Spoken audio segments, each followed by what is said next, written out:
3 साल पहले roadways bus में यात्रा करने का सुअवसर प्राप्त हुआ था। 2 वाली सीट पे मैं कॉर्नर की सीट पे बैठा ही था कि एक 23-24 साल का नवयुवक मेरे पास आकर बैठता है। लगभग 5 मिनट बाद गाड़ी रवाना हो जाती है।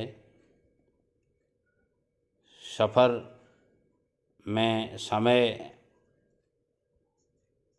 अच्छी तरह से बीत जाए इसलिए मैंने बराबर वाले लड़के को पूछा, कहाँ के रहने वाले हो, क्या कर रहे हो और कहाँ जाना है।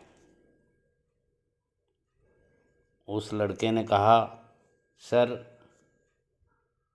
सरकारी नौकरी की तैयारी कर रहा हूँ, मगर आज पापा जी ने घर बुलाया है इसलिए घर जा रहा हूँ। उसने अपने गांव का नाम बताया, फलां गांव का रहने वाला हूँ। आज पिताजी ने मुझे एक विशेष उद्देश्य से बुलाया है। मेरे समझ में नहीं आ रहा मुझे उनको क्या जवाब देना चाहिए। आप उम्रदराज व्यक्ति हैं, मैं चाहता हूँ आप मेरे इस समस्या का मुझे समाधान बताएं। मैंने उससे पूछा, समस्या क्या है बताओ।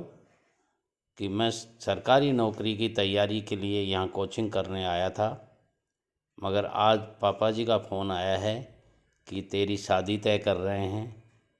अब मुझे समझ नहीं आ रहा कि मैं पहले शादी करूं या सरकारी नौकरी की तैयारी करूं। तो मैंने कहा पापा का क्या विचार है। तो उसने कहा पापा का विचार तो साफ ही दिख रहा है, उन्होंने मुझे बुलाया ही इसीलिए है। अब मुझे उन्हें जवाब क्या देना है वो बताइए। आप मेरे पापा की उम्र से भी बड़े हैं, इसलिए मैं आपसे ये निवेदन कर रहा हूँ। मैंने उसकी पारिवारिक सारी स्थिति का अवलोकन किया, पूछा, उसने जैसे बताया उससे मैं संतुष्ट हुआ। फिर मैंने कहा बेटे देखो, काम दोनों ही करने पड़ेंगे, शादी भी करनी पड़ेगी और सरकारी नौकरी की तैयारी कर रहे हो ये भी करना पड़ेगा। मगर यदि पापा आपका कहना मान लेते हैं और पापा आपकी बात से सहमत हो जाते हैं तो मैं पहले कहूँगा आप सरकारी नौकरी की जो तैयारी कर रहे हैं वो तैयारी कीजिए। उसके बाद में अभी उम्र आपकी 23-24 लग रही है। हाँ बोले 24 साल पूरे हुए हैं मेरे। तो फिर 24 साल पूरे हुए तो आप पापा से कहो कि पापा 2 साल का इंतज़ार कीजिए, 2 साल बाद में मैं सर्विस भी लग जाऊंगा और शादी भी हो जाएगी। ये आप अपने पापा को सादर निवेदन कीजिए, पापा मान जाएंगे क्योंकि आपके पापा पढ़े लिखे हैं। हाँ ये ज़रूर है कि आपने अपनी तैयारी किस स्तर पर कर रखी है, उस स्तर का अवलोकन आपके पापा को आपको करवाना ज़रूरी है।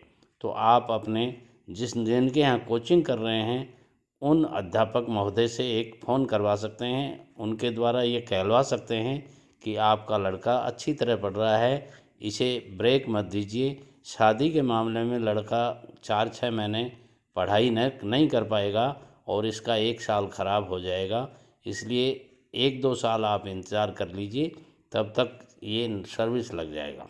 लड़के ने वैसा ही किया और 3 साल बाद जब मैं दोबारा किसी काम से जा रहा था, उसी बस में मैं बैठा था और संयोग से वही लड़का दूर से आकर के मेरे को प्रणाम करता है और कहता है, सर आपका उस 3 साल पहले का सुझाव दिया हुआ मेरे जीवन का बड़ा ही नया मोड़ ला के खड़ा कर दिया। मैंने कहा कैसे। कि मेरी शादी होने से पहले मेरी सर्विस लग गई और सौभाग्य देखिए कि मुझे सर्विस लगी हुई लड़की मिल गई। तो आज हम पति पत्नी दोनों एक ही जगह सर्विस कर रहे हैं, दोनों टीचर हैं और दोनों एक ही शहर में अलग अलग स्कूल्स में पढ़ाते हैं और अच्छा जीवन बीत रहा है। आपके एक अच्छे सुझाव ने मेरी ज़िंदगी का काया पलट कर दिया। मित्रों, आप भी यदि इसी तरह के पसोपेश में फंसे हुए हैं तो इस कहानी के माध्यम से मैं आपको कहना चाहूँगा कि जीवन के हर मोड़ में आपको कोई न कोई अच्छा सुझाव देने वाला यदि जहाँ कहीं भी मिलता है तो उसके सुझाव पर गहराई से मनन कीजिए, गहराई से सोचिए और वो एक सुझाव आपकी ज़िंदगी का नया रूप दे देगा। वीडियो पसंद आता है लाइक, शेयर और कमेंट्स कीजिएगा। मेरी चैनल दो साथी टीवी को सब्सक्राइब कर बेल आइकॉन को ज़रूर दबा दीजिएगा ताकि आने वाला हर वीडियो का नोटिफिकेशन आपको मिलता रहे। धन्यवाद।